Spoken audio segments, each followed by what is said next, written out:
আসসালামু আলাইকুম এভরিওয়ান। আজকের করে দেখাবো আপনাদের কাছে ছোলার ডালের হালুয়া।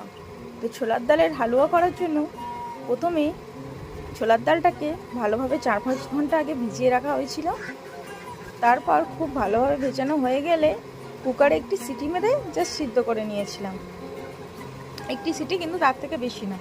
তারপর কড়াইয়ের মধ্যে হাফ কাপ পরিমাণ ঘি দিয়ে তার মধ্যে বেটে রাখা ছোলার ডালটি দিয়ে দিয়েছিলাম। ছোলার ডালটা কিন্তু বেটে নিতে হবে। তারপর তার মধ্যে পরিমাণ মতো চিনি দিয়ে খুব ভালোভাবে নাড়াচাড়া করতে হবে যতক্ষণ না পর্যন্ত ছোলার ডালটা কড়াইয়ের গায়ে থেকে উঠে আসে। তারপর এর মধ্যে অ্যাড করে দিতে হবে গোটা গরম মশলা। গোটা গরম মশলার মধ্যে দেওয়া হয়েছিল তেজপাতা, এলাচ আর দারচিনি দিয়ে খুব ভালোভাবে যেইভাবে দেখাচ্ছে সেইভাবে করতে হবে। তারপর নামানোর আগে আবারও